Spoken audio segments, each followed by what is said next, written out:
The Legend of Jigong Chapter 15. Picture the scene. It is gritty, it smells like iron and wet fur. Oh, totally. You are in a market in ancient China, and there's a butcher. His name is Dong Ping. Right, and he's not some comic book villain in a cape. No, exactly. He is just a working-class guy holding a knife, getting ready to slaughter a mother dog. And it is brutal. It really is. But right before the blade drops, this puppy crawls up onto the mother's neck and starts weeping. Not barking. Right, not barking, weeping, like a human. It is a massive gut punch of an opening, and it sets the stakes immediately for Chapter 15 of Jigong Swan. We are not just reading a fable here, you know. We are looking at a very specific intersection of visceral empathy and cosmic law. It is so intense. And look, we have covered Jigong before. The mad monk. The guy who eats meat, drinks wine, and just generally trolls the religious establishment. Yeah, well, actually being the most enlightened person in the room. But this feels different. It does. It starts with this butcher, Dong Ping, and it just spirals. We get crumbling walls. We get shrinking meat magic. That's wild. And eventually, it leads to this high-stakes financial deadline at the Lingyan Temple. It is a crazy trajectory, but the core of this chapter, I mean, it is really about the mechanics of redemption. Yeah. It asks a question that frankly makes a lot of people uncomfortable. Is a reformed sinner actually more valuable to the universe than a lifelong saint? That is the big one. Yeah. Because when Dong Ping sees that puppy crying, he does not just hesitate. Right. The text gives us his internal monologue, and it is surprisingly lucid for a guy who is mid-swing about to kill a dog. He has an absolute epiphany. He does. He thinks even a dog knows where it comes from, meaning it respects its mother. And then he hits himself with, I'm a human, how can I be less? That is the turn. That is the exact moment. In the moral logic of this universe, he is identifying a hierarchy. Like a cosmic order. Exactly. If an animal has filial piety, what they call zhao, and a human does not, the human has degraded themselves below the animal. So Dong Ping is not just feeling sad. He is realizing he has violated the entire cosmic order. So he drops the knife. Immediately. He releases the dogs. He literally opens the cages and says, go, if you stay, I will feed you. If you leave, you are free. And then he goes straight to his mother. Right, Han Shi. Yeah. He goes to her and just apologizes for being a terrible son. He vows to quit the blood basin business entirely. Butchery was considered a heavily polluting profession. Right, so he says he's going to sell fruit instead. Which is a massive career pivot. But here's where we need to stop and look at the source material's theological framework, the Book of Goodness, or Shan Shu. Oh man, this part. Yeah, it introduces a scoring system here that is, well, controversial, is putting it lightly. I read this part 3 times because I honestly thought I was misinterpreting it. It is pretty shocking to modern readers. It really is. The text says there is a rule. If you have been a good person your whole life, charity, kindness, the works, and you commit one evil act, you're recorded as the #1 bad person. Yep. Your entire history of goodness is wiped. That feels incredibly broken. You are telling me I can be a saint for 40 years, I have one bad day, maybe I kick a vending machine or say something mean, and suddenly I am worse than a career criminal. The text is absolutely ruthless about that. Where is the equity in that? It feels unfair to us today, sure, but look at the flip side, which is the exact loophole that saves Dong Ping. Okay, fight out. The rule also states that if a person has been evil or steeped in sin their whole entire life, and they have one genuine bone-deep realization. Like Dong Ping with the puppy. Exactly. Yeah. If they turn toward goodness, they are recorded as the #1 filial son. All their past sins are erased. So the system is basically rigged in favor of the comeback story. It is not really about the comeback as a narrative arc. It is about the difficulty of the turn. What do you mean? Well, the logic is that for a good person to do evil, they have to actively betray their own established nature. Oh, I see. That is a fall. And it is unforgivable because they absolutely knew better. But for a bad person to do good, they are fighting against the momentum. Exactly. They have to fight against their habits, their livelihood, their history, their peers. That intense spiritual struggle is valued higher than just passive consistency. Okay, so the universe grades on a curve based on difficulty. I could sort of buy that. It is a very specific type of moral accounting. So Dong Ping is now legally the #1 filial son, according to the Shan Shu. But the physical world has not gotten the memo yet. Not at all. He takes his last batch of meat out to the market to sell so he can fund his new fruit stand.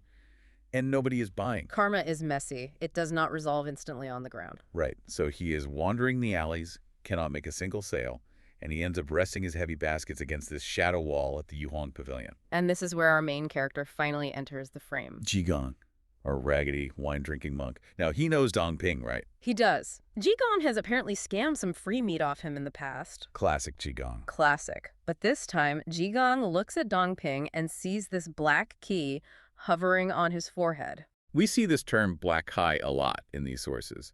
Is this visible to everyone, or is this special monk vision? Oh, definitely monk vision. It is a diagnostic tool for the enlightened. Like an aura. Yeah, it is an omen of immediate calamity. Jigong realizes that despite Dongping's moral turnaround this morning, his fate schedule has not updated in the system yet. The pigwork is lagging. Exactly. There is a disaster locked and loaded. Jigong says to himself, if I do not save him, thunder will take him. All right, let us drill down into this concept of thunder.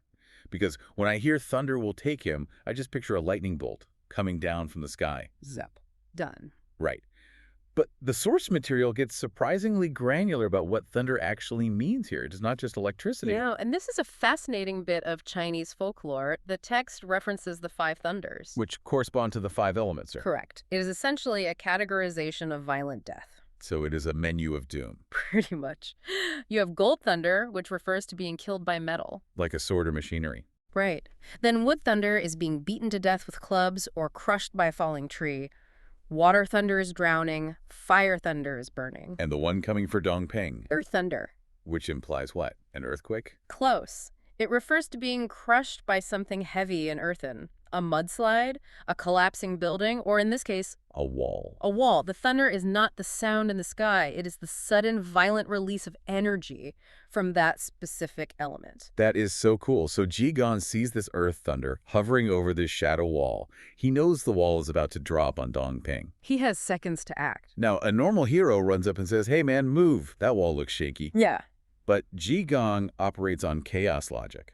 Well, think about human nature. If he says move, Dongping might say why, or let me just finish my rest, my feet hurt. Yeah, people are stubborn. Seconds matter here. Jigong needs to trigger an instinctual, thoughtless reaction. He needs Dongping to move right now without debating it. So he robs him. He grabs the basket of meat and sprints. And it is so effective. Dongping is a butcher. He is protective of his inventory. He sees this dirty monk stealing his entire livelihood, and the adrenaline just kicks in. He does not think. He chases him. And the timing is cinematic. The text describes a heaven and earth cracking sound. The exact moment Dongping vacates that spot, the shadow wall completely disintegrates. If he had been polite and listened to a warning, he would be a pancake. Exactly. The theft was the rescue. It is a perfect example of Jigong's methodology. Breaking the rules to save a game. He breaks a minor rule, stealing, to uphold the highest rule, saving a life. To any casual observer, he looks like a common thief. But to the universe, he is a savior. Dongping realizes this pretty quickly, too. He looks back, sees the rubble, and connects the dots. He knows he was spared. He's like, that monk did not rob me. He saved me from the earth thunder. But Jigong is already miles ahead.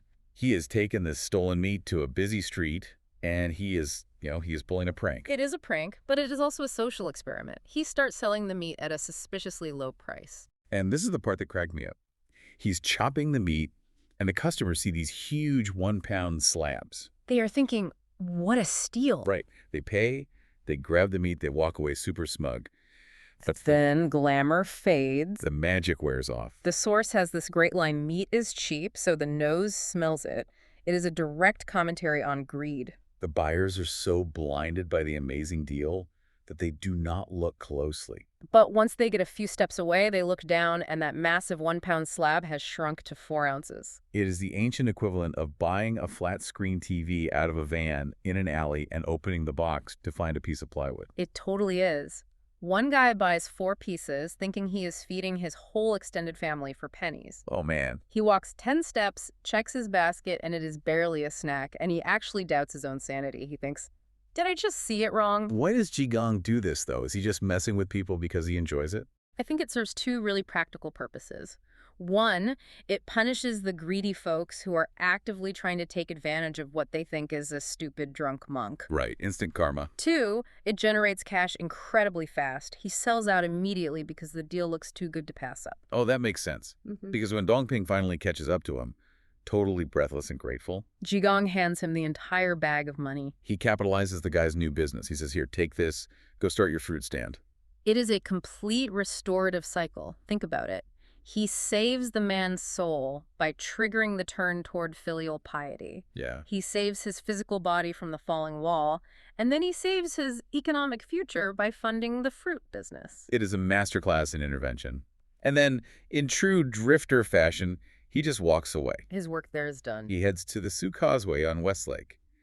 And here, the vibe shifts completely. It really slows down. We go from this high-energy street scam scene to something incredibly pensive. Jigong is walking alone and he starts singing. The Wild Song. This is a crucial interlude. If you skip the song, you miss the entire underlying philosophy of the chapter. He is walking along one of the most famously beautiful spots in China, and he is singing about how none of it is real. The lyrics are heavy. They really are. He talks about the Nanki Dream. I actually had to look this up. It is a reference to a Tang Dynasty story, right? Where a guy falls asleep under a tree. And dreams he lives an entire lifetime in a kingdom inside an anthill. Yes, he becomes a governor, marries a princess, has kids, fights wars, grows old. And then wakes up. And barely a few minutes have passed in the real world. So the Nanki Dream is shorthand for the idea that human ambition is laughably small and temporary. Exactly. Jigong sings, whether one is a scholar, a farmer, rich like Tao Zhu, or poor like Fan Danaday, it is all an Anki dream. And then he drops this line, parents, wives, and children are just companions in the dream. That line hits so hard, especially after we just spent all this time watching Dongping reconnecting with his mother. It seems completely contradictory. It does. Jigong just went to incredible lengths to save a man's life and help him honor his mother. And now he is singing that family is just an illusion. Which is it? Does life matter? Or is it just an anthill? I think that tension is the whole point. Jigong operates inside the dream. He saves people, he plays the game, he helps the butcher, but he is completely lucid. A lucid dreamer. Yes, he knows it is a dream. He helps Dongping play his role as a filial son better, even while knowing that ultimately all these human roles are temporary constructs. It is the difference between being a character lost in a play and being the actor who knows the curtain will eventually fall. That is a perfect way to frame it. That is a lot of existential dread to process while walking down a causeway. But Jigong does not get to stay in philosopher mode for long. Now, reality interrupts. Jigong is coming back from Filial Peak. He's happy, he's singing, he's got his dog meat. As one does. Naturally. And he walks right up to the mountain gate of Lingyan Temple. Now, I want to be really clear out the scale here for everyone listening. Lingyan isn't just some tiny roadside shrine. Oh, no, it's huge. Right, it's a mega institution. It's a massive center of power and prestige in the region. And standing right at the gate are the enforcers. These two monks named Jingming and Jingen. Kind of like the temple bouncers? That's exactly what they are. Their whole job is to keep the brand of the temple pure. And bouncers are observant. They clock the meat immediately. Instantly. And they are completely scandalized by it. You really have to understand, the prohibition against meat in a place like this, it isn't just a dietary preference or a health thing. Right. It is the foundational rule of the space. So they stop him and just lay down the law. They tell him this is a place of long-term vegetarianism. And they list off this whole menu of banned items. Meat, wine. But there was actually detail in the text that surprised me. What was that? They specifically mentioned that you cannot bring in bird cages. Ah, yes. Yeah, carrying cages and bird stands. Why bird cages? That seems so incredibly specific. It is specific, but it ties directly into the philosophy of liberation. Okay. So a Buddhist temple is fundamentally a place dedicated to releasing suffering. Right, releasing attachments. Exactly. So if you walk in holding a bird trapped in a cage, you are literally carrying a prison into a place of freedom.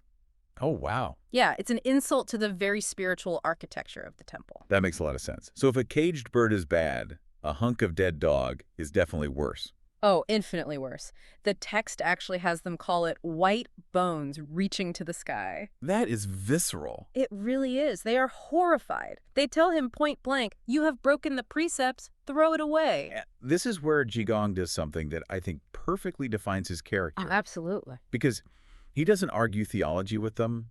He doesn't apologize or try to hide it. Nope. He just starts scratching himself furiously. Yes, it's the scabies defense. He's just standing there scratching his armpits, and he says something like, I don't know about that. My body is itchy. The scabies are acting up again. It's so good. I had to read that part twice. Why is he suddenly pivoting to a skin condition? Okay, so this is a linguistic pun that is absolutely brilliant in the original context, so we really have to unpack it. You do? The gatekeepers are accusing him of violating the precepts. The word for precept or rule is G, Okay. but the word for scabies, or like a skin rash, is also G. Oh, I see. So they scream, you broke the rules, and he pretends to hear, you have a rash. Exactly. They yell, fan G, which means violated precepts, and he replies, G, you fan Lee, meaning the scabies have flared up. That is hilarious. He is deliberately lowering the entire conversation. He is. They want to talk about these high, lofty moral laws, and he forces them to talk about his personal hygiene. It's a total power move. He is just flat out refusing to engage with their authority on their terms. And it drives the gatekeeper, Jingming, absolutely crazy. He completely snaps. I bet. He says, I am not talking about the bugs on your skin. I'm talking about the pure rules of the monkhood. Right. And then just to prove he's the better, more educated monk, Jingming launches into this massive lecture. It felt very rehearsed to me, like he's just reading straight from the employee handbook. It is entirely rehearsed. He lists out the hierarchy. He starts with the 3 rules, which are the Buddha's rules, the state's laws, and the monastic rules. And then he goes into the 5 precepts. And Jigong actually asks him to list them, right? He's just playing dumb again. Yes, he says, remind me, what are these rules? Poking the bear. Exactly. So Jingming recites them. No killing, no stealing, no sexual misconduct, no lying, no alcohol. The classics. The classics.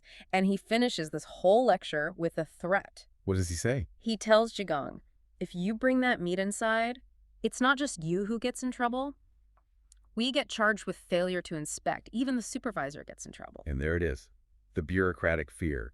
They aren't actually worried that Jigong is going to hell or damaging his karma. Not at all. They're just worried about their own performance review. Precisely. They're just trying to protect their jobs. And Jigong just brushes it aside. Yeah. He says, you two don't understand anything. Don't block my happiness. Such a great line. And then he drops a bomb on him. He says, I'm bringing this dog meat for the supervisor to eat. Which is just a ridiculous claim. The supervisor is the head of discipline for the whole temple. But it works. The gatekeepers actually let him through. It works because it completely confuses them. And if you think about any rigid bureaucracy, if you are confused, what's the safest thing to do? Pass the buck. Exactly, pass the buck. They figure if he says it's for the boss, let the boss deal with it. We wash our hands of this entire situation. So the fox is in the henhouse. Or rather, the dog meat is in the temple. Right. Jigong just strolls right into the Great Hall, the Mahavira Hall, which is the main ceremonial space. And he doesn't try to hide the meat. She puts it down on the floor and starts yelling, who wants to buy some meat?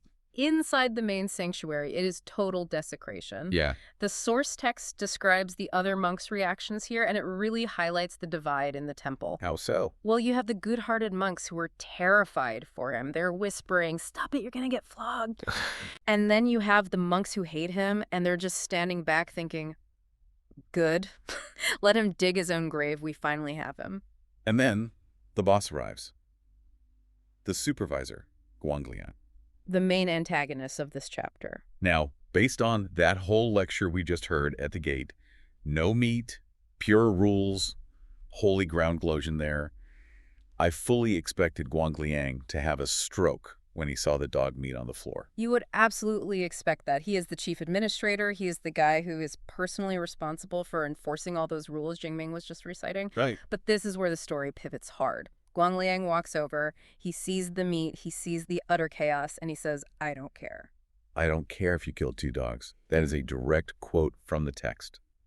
Actually, I had to pause my reading there. It's jarring. How can the supervisor of the temple say that? It is shocking, and it completely invalidates everything the gatekeepers were just preaching about. The gatekeepers were obsessed with ritual purity.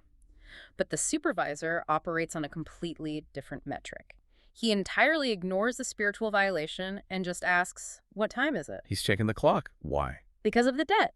And this is really the key to understanding the satire here. The Great Stella Pavilion had burned down some time ago. Oh, wait. And Jigong, probably as a punishment or maybe a test of his abilities, was assigned the job of fundraising the money to rebuild it. And the price tag isn't small. 10,000 silver taels. Wow. In the Song dynasty, that is an absolute fortune. It is an impossible sum for a ragged, street-wandering monk to collect. And the deadline is today. Today at noon. So Guangliang looks at the dog meat, looks at the broken rules, and basically says, I don't care about your spiritual sins. I only care about the financial contract. Exactly. Show me the money. It reveals that for the upper management of the temple, the precepts are completely secondary to the bottom line. It exposes the corruption in an instant. And Qigong, he's just sitting there with a dog leg in one hand and empty pockets in the other. How does he even respond to that? He just teases him. He says, well, I don't have 10,000. I have maybe 9,000. Which feels like a blatant lie. Wow, it's definitely a stall tactic. And Guangliang explodes. He is ready to drag Jigong to the old abbot to be punished and likely expelled right then and there. But Qigong pulls a technicality card. He points out the time. Yes. He says it's not noon yet. Right. He says, we are still one shenshen short of noon. Now, a shichen is a 2-hour block in traditional Chinese timekeeping. Okay. So he effectively says, I have 1 hour left on the clock. You cannot arrest me yet. That is bold. Give me an hour and I'll conjure a fortune. And the crazy thing is, Guangliang agrees. Really? But purely out of spite. He wants to see Jigong fail completely and publicly. So they enter this tense standoff. The supervisor is just tapping his foot, watching the sun. And Jigong as well, just being Jigong. And this is the exact moment where the story shifts from like a workplace comedy into something much stranger. Very strange. The gatekeepers, Jingming and Jingyan, they come rushing back into the hall, and they are panicked. They don't just rush in. The text says they physically grab the supervisor. Oh, wow. You do not grab your boss in a strict formal hierarchy like this unless the building is actively burning down. Right. So they shout, Master Guang, something weird is happening outside. What exactly did they see? It's basically an invasion. They report that this massive crowd, 200 or 300 people, is coming up the main road from Westlake. That is not a standard tour group. That's a mob. But it's a very high-class mob. The text specifically notes gentry and merchants, officials, servants carrying umbrellas. And leading them are 2 very specific figures on horseback. One has a white face and a long beard, very dignified looking. Okay. The other looks strange and ancient. The term is Kinki Gugai. And they roll right up to the gate. And they don't want to tour the grounds. They ask one question. Is the living Buddha in the temple? No, we need to pause on that specific term, living Buddha, huofo. They aren't asking for the abbot. They aren't asking for a priest or an administrator. What's the difference to them? A living Buddha implies a deity in human form, a miracle worker, someone who has completely transcended the mortal coil. Wow. It suggests these wealthy people are desperate for something that money and bureaucracy just cannot buy. And the gatekeepers, I mean, talk about entirely missing the point. They just go straight into customer service mode. They really do. They say, no, we don't have a living Buddha, but we do have the Hall of Arhats with 508 gold-plated statues.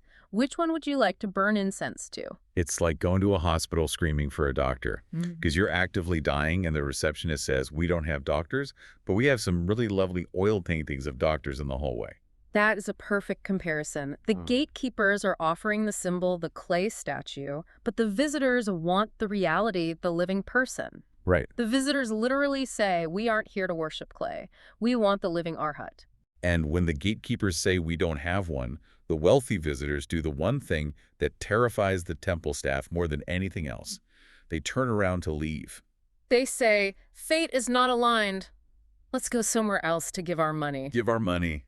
The magic words. The gatekeepers instantly panic. They know the temple desperately needs money. Remember the 10,000 tael debt hanging over everyone's head right now? Yes, the clock is ticking on that. Exactly. They cannot let these whales just swim away, so they stop them and ask, wait, who specifically are you looking for? What is his name? And this leads us to the absolute most bizarre, superstitious, and frankly hilarious part of the whole story. It really is. The visitors say they cannot speak the name casually. They claim that the name is so holy, so heavy with karmic weight, that if a mortal speaks it out loud, it costs them 10 years of their lifespan, their yang shou. 10 years just to utter a name once.